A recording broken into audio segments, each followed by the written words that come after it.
अनुसार बदलते भारत की शान।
भारत के इतिहास ने अपनी तारीखों में न जाने क्या क्या समेट रखा है। अमूल्य सांस्कृतिक साहित्यिक धरोहर हो या बौद्धिक संपदा, सबका इतिहास तो भरा पूरा है ही, वर्तमान पर्याप्त और भविष्य तो बहुत ही उज्जवल है। बात जब आती है इस संपदा को और निखारने की, उस खजाने को ऊपर तक लबालब भरने की, तो भी हम पीछे नहीं रहते। वास्तव में समय की रफ्तार तो ना बदली है और ना ही बदलेगी, पर समय के साथ इंसान की सोच में, समझ में बदलाव जरूर आया है। यह प्रकृति का न सही पर मनुष्य सभ्यता का नियम है, और यही नियम आधार है नवाचार यानी इनोवेशन का। पुरानी चीजों में, तरीकों में काट छांट जोड़ घटाव कर उन्हें और उपयोगी बनाना, परंपरागत ढर्रे को समसामयिक बनाना।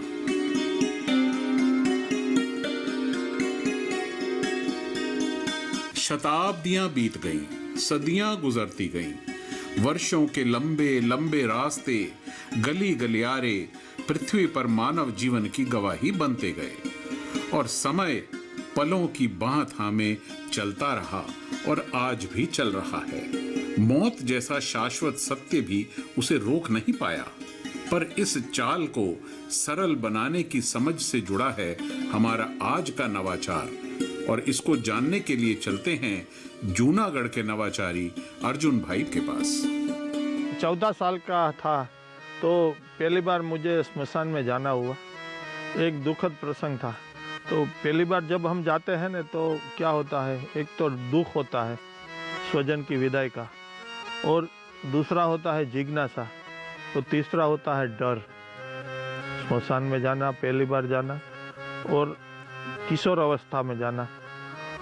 तब मैंने देखा कि हमारा एक स्वजन, मेरे मामा जी का देहांत हो गया था, और मैं स्मशान में गया तो उसमें पैर का हिस्सा जल्दी जल गया था और नीचे चिता से नीचे पड़ गया था। तो डाकू लोगों ने उठा के अंदर रखा, और मैंने देखा कि भाई ये पार्ट जल्दी जल जाता है। तभी से मेरे मगज में ये आइडिया है कि भाई ये पार्ट ज़्यादा जलता है। तो बाद में मैं स्मशान भूमि में जब भी जाता था ना, तब बोलता था कि भाई इधर तो ये लकड़ी की ज़रूरत कम है तो आप कम रखो।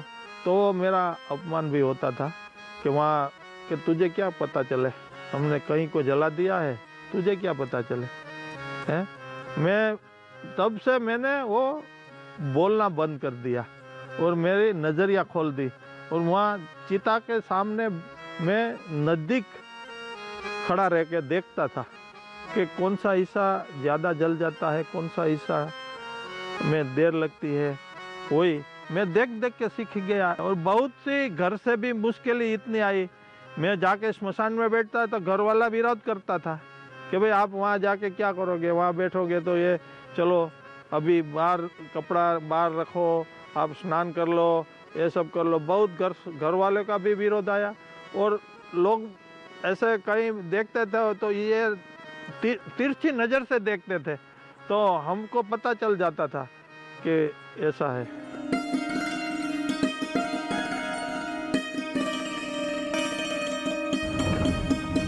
जीवन में कई उतार चढ़ाव आते हैं, कई घटनाएं घटती हैं। उनको देखने का नजरिया सबका अपना अपना होता है और सबसे हटकर नजरिया होता है एक नवाचारी का, जो हार को जीत का पड़ाव समझता है और जीत को अगली जीत का पड़ाव। वास्तव में नवाचारी हमारे देश की धरोहर हैं। अपने आसपास होने वाली गतिविधियों की बारीकियों को समझने की पकड़ रखता है और ये समझ और नजरिया ही उसे सबसे अलग बनाते हैं। पंच तत्वों का शरीर बना हुआ है। एक तत्व अग्नि तत्व है, जो चर्बी है वो घी तेल है, तो उसी हिसाब से पैर ज़्यादा जल्दी जल जाते हैं, हाथ जल्दी जल जाता है। उसी हिसाब से जब भी 400-500 किलो लकड़ियाँ जहाँ जाती है, उससे 100 से कम किलो लकड़ी में दाह संस्कार पूरा हो जावे और विधि विधान के साथ हो जावे, जो अपनी लकड़ियाँ बचेगी तो इतना वृक्ष कटेगा कम।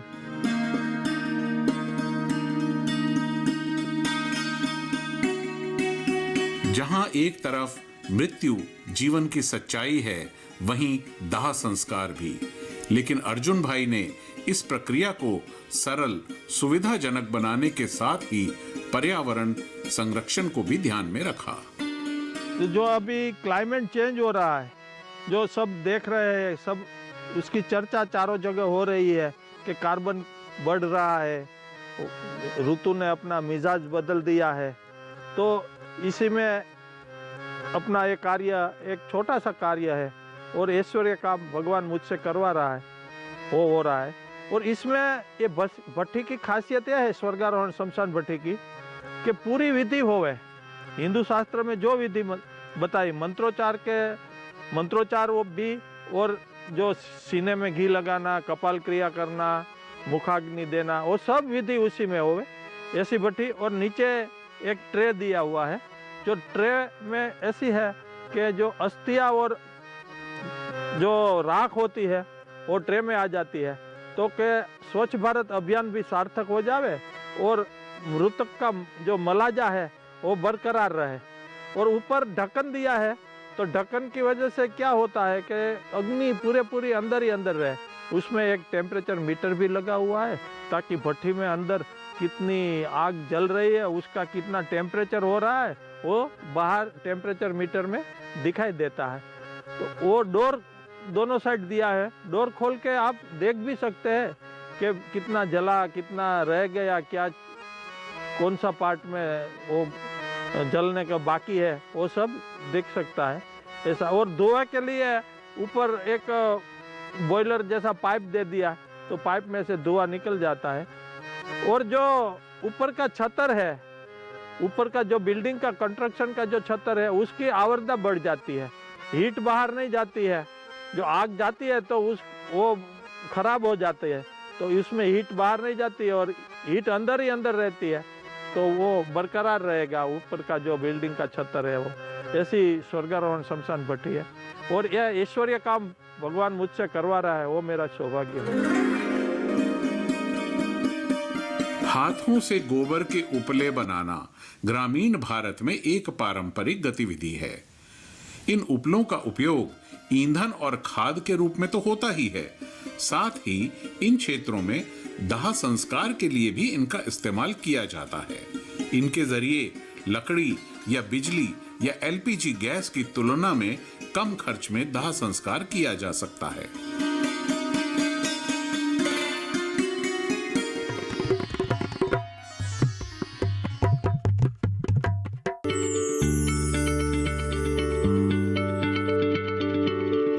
क्या आप किसी बीमारी से परेशान हैं? चाहते हैं डॉक्टर की सलाह? तो हम हैं आपके साथ, बताएंगे आपको जीने की राह। समस्याएं आपकी, समाधान देश के मशहूर विशेषज्ञों के। घर बैठे बात करें देश के जाने माने डॉक्टरों से। हमारे लाइव प्रोग्राम स्वस्थ किसान में हर शनिवार शाम 6 बजे से 7 बजे तक।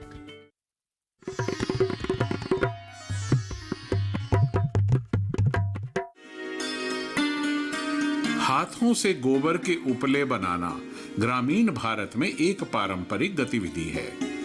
इन उपलों का उपयोग ईंधन और खाद के रूप में तो होता ही है, साथ ही इन क्षेत्रों में दाह संस्कार के लिए भी इनका इस्तेमाल किया जाता है। इनके जरिए लकड़ी या बिजली या एलपीजी गैस की तुलना में कम खर्च में दाह संस्कार किया जा सकता है।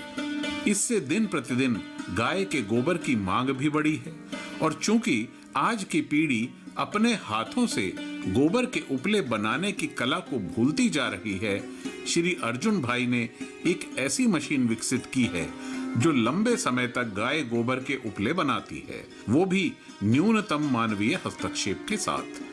અને અર્જુનભાઈનો મોટો ઉપકાર છે કે આજની તારીખે अर्जुन भाई का बड़ा उपकार है हमारे क्षेत्र में, उन पर गर्व है यहाँ सभी को।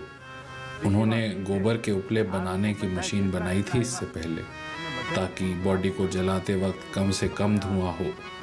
गोबर के उपलों को पारंपरिक रूप से काफ़ी इस्तेमाल में लाया जाता है यहाँ, और अर्जुन भाई के नवाचार से उन्हें बड़ी मात्रा में जल्दी बनाया भी जा सकता है। जो उन्होंने बनाया है वो सबके लिए लाभदायक है, और हम तो यही उम्मीद करते हैं कि और बनाते रहें, ऐसे नवाचार और करते रहें, कभी रुके ना। गोबर और पुआल के मिश्रण को मशीन के बीच के फ्रेम में भरा जाता है। फिर इस मिश्रण को 2 प्लेटों के बीच में दबाया जाता है, जिसके परिणाम स्वरूप यह आकार लेता है। ये डाई सेट तब हाथ से संचालित लीवर द्वारा खोले जाते हैं, जो निचले प्लेट में गोबर के उपले छोड़ते हैं। इस प्रकार से बनाए गए लॉक को सूरज की रोशनी से अंदर की नमी को सूखने के लिए रख दिया जाता है। जब ये सूखकर कठोर हो जाते हैं तब ये जलने के लिए तैयार हैं। ये स्वर्गारोहण शमशान भट्टी है, जो कम लकड़ी में दाह संस्कार हो जावे ऐसी भट्टी बनाई है। तो इसमें पूरा हीट का सेविंग हो रहा है और पूरी विधि विधान के साथ दाह संस्कार होवे ऐसा भट्टी बनाया है। जो यहाँ नीचे हम देखें तो ईंट दिया हुआ है और स्टैंड दिया हुआ है, नीचे लकड़ी रखने का है। यहाँ हम नीचे इधर से नीचे लकड़ी रख देवे और लकड़ी रखने के बाद बॉडी रख देवे। बॉडी में जो घी लगाना है, जो क्रिया करना है, सब हिंदू शास्त्र के मुताबिक वो क्रिया करे और ऊपर थोड़ी सी लकड़ी रख देवे और बाद में इसको बंद कर देवे। ये ढक्कन बंद हो जावे, ये ढक्कन बंद हो जावे। ढक्कन बंद करने के बाद नीचे से अग्नि लगती है, ट्रे होती है, वहाँ से दिखाई देता है सामने से। ये डोर से यहाँ अग्नि को दिखाई दे, ये अग्नि देखते हैं सामने वाला डोर, और यहाँ दोनों डोर से हम देख सकते हैं कि कितनी लकड़ी है, कितना अग्नि जला है, वो सब देखते हैं। और बाद में जब अग्नि प्रकट हो जावे तो ये बंद कर देते हैं। बंद करने के बाद उसको करीबन 1 घंटा में ये कार्य पूरा संपन्न हो जाता है। और नीचे ट्रे दिया हुआ है वो साइड में।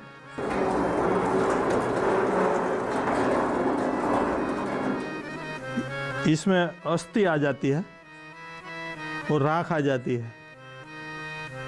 और अग्नि जब भी लगाते हैं तो उसमें घास लगा के अग्नि लगाते हैं और बाद में हम ब्लोअर चालू कर देते हैं।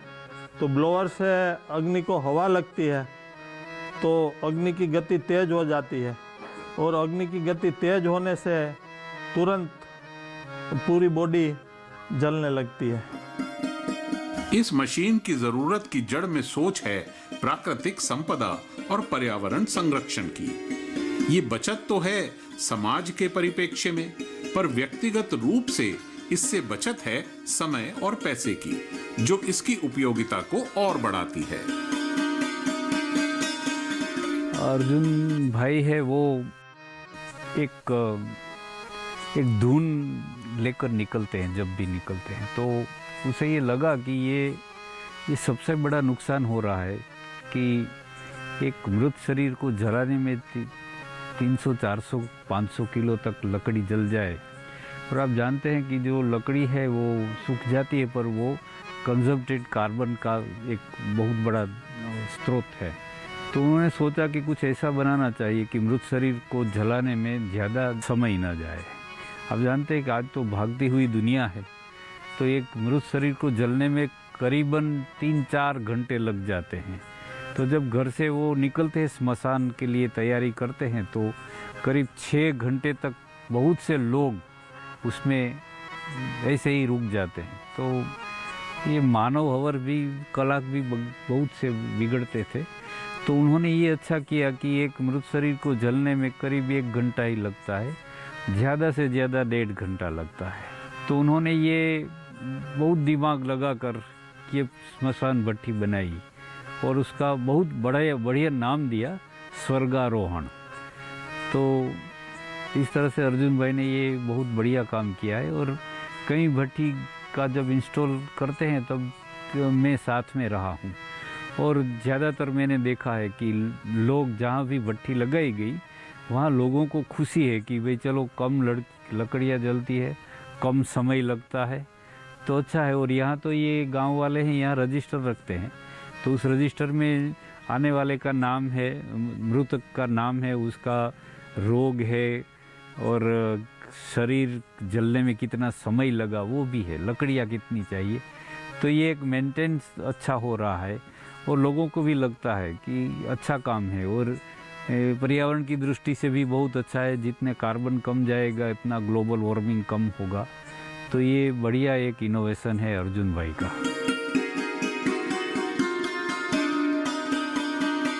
किसी भी देश की संस्कृति, रीति रिवाज, परंपराएं उसका अलंकार होती हैं। हमारी परंपराओं की जड़ें भी अत्यंत गहराई तक धंसी हुई हैं। ऐसे में कितना आसान या कितना मुश्किल था इन जड़ों तक पहुंचना अर्जुन भाई के लिए। पहले जो ना बोल रहे थे, जाने की मना कर रहे, अभी वो कोई मना नहीं कर रहे। और अभी फैमिली का पूरा सपोर्ट है, ताकि मुझे सम्मान भी मिल रहा है और मेरा नाम भी हो रहा है। मैंने नज़रिया से नज़रअंदाज कर दिया, मैंने अपना फोकस अपना काम पे कर दिया कि जिसके पास जो चीज़ है वो देवे ना। मेरे पास जो मैंने मेरा फोकस एक ही है कि भाई ये भट्टी, कोई भी कुछ भी कहे भट्टी बनाना है। मुझे अभी भी कोई आज भी बोलेंगे ना कि भाई कल सुबह यहाँ भट्टी डालनी है, आप आ जाओ देखो, तो मैं तुरंत चला जाता हूँ। ऐसा मैंने नज़रअंदाज कर दिया दूसरे का जो था ना वो। नवाचार कोई भी हो, पर यदि वह समाज के लिए उपयोगी है तो नेशनल इनोवेशन फाउंडेशन एक मजबूत स्तंभ की तरह उसको सहारा देने के लिए तैयार है। समझना यह है कि कैसा सहारा, आर्थिक, तकनीकी, मार्गदर्शन या पहचान का। मुझे सबसे बड़ा सपोर्ट सृष्टि संस्था, ज्ञान संस्था, एनआईएफ के फाउंडर, सृष्टि के फाउंडर और ज्ञान के फाउंडर जो थे, उन्हें मेरी समस्या मैंने बताई उनको, तभी ये हो पाया। और जब भी मुझे पहला अवार्ड मिला तभी उसमें राशि मिली मुझे 3 लाख रुपए की। और उसके बाद मैंने एक भट्टी बनाई, वो अपने गांव में लगाई। और मैं तो सीखता रहता था कि भाई उसमें क्या अगले भट्टी में कितना इनोवेशन करना है, क्या नई चीज़ करनी है, वो मैं देखता रहता था। और सृष्टि संस्था का मैं और ज्ञान संस्था का बहुत बहुत आभारी है। पहले जो ना बोल रहे थे, जाने की मना कर रहे, अभी वो कोई मना नहीं कर रहे। और अभी फैमिली का पूरा सपोर्ट है, ताकि मुझे सम्मान भी मिल रहा है और मेरा नाम भी हो रहा है। किसी भी नवाचार की सफलता उसमें छिपी उपयोगिता में होती है। तो क्या इनकी मशीन वाकई उपयोगी साबित हुई? परंपरागत रूप से किस तरह भिन्न है और क्या लागत है इसकी?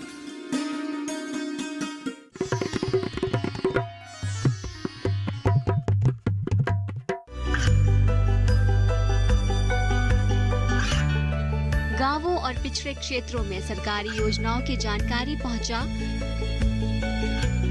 देश में कौशल और क्षमता विकास कर ग्रामीणों को सामाजिक बदलाव और विकास से जोड़ने की दूरदर्शन किसान की पहल चौपाल चर्चा देखें सोमवार से शुक्रवार सुबह 9 बजे।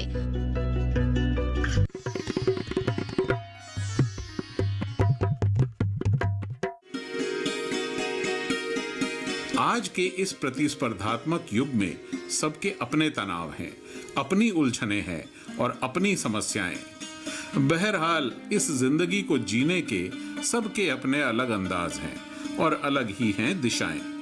पर लोगों का, समाज का क्या रुख रहा अर्जुन और उनकी मशीन के प्रति? पहले हमको भट्ठी मिली थी, उसमें करीब 400 से 500 किलो लकड़ी से डेड बॉडी जलाया जाता था। बाद में जब अर्जुन भाई ने ये स्वर्गारोहण भट्ठी लगाई, उसमें करीब 80 से 100 किलो लकड़ी जलती है। और उसमें पहले जब हम उसको अग्निदाह देने आते थे तो उसमें 3 घंटा तक समय लगता था। बाद में जब ये स्वर्गारोहण भट्ठी बनाई, उसमें करीब 80 से 100 किलो होती है।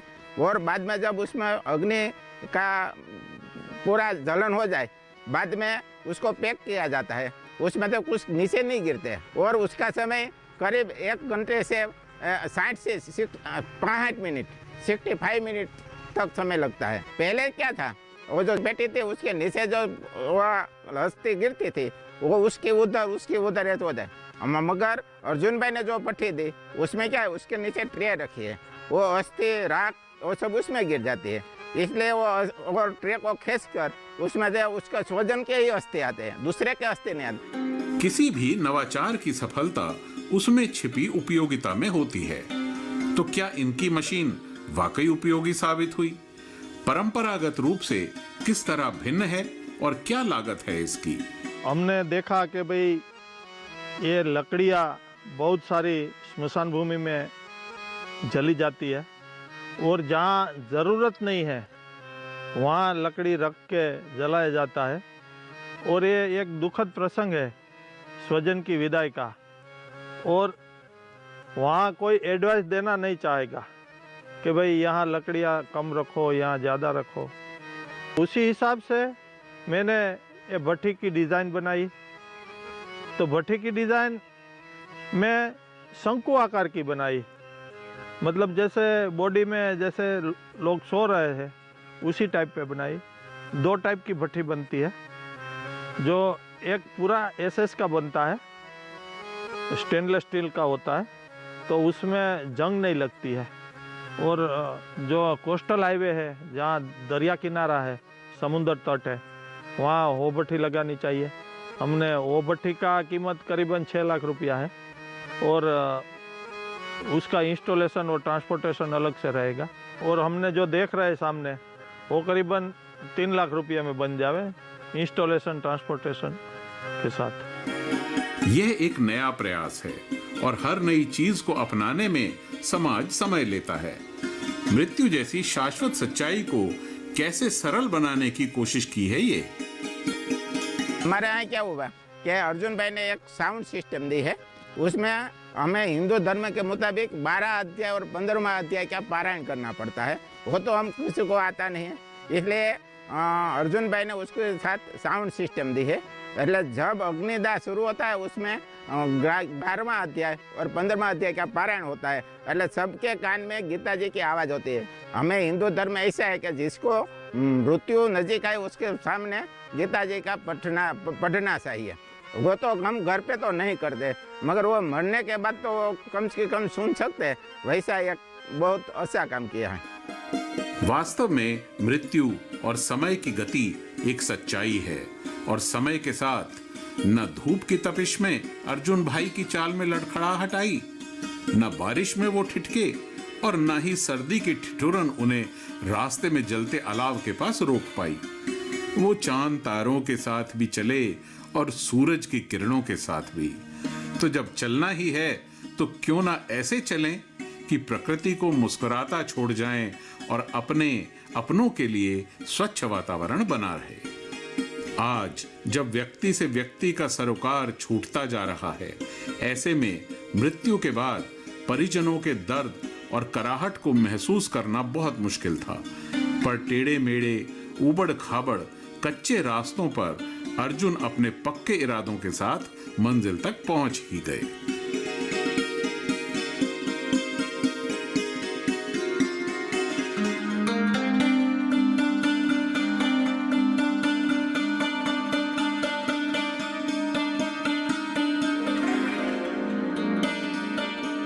अगले हफ्ते मिलेंगे मनसुख भाई जगानी से, जिन्होंने एक के बाद एक नवाचार कर अपने क्षेत्र के किसानों की लागत कम की है और उत्पादन बढ़ाया है।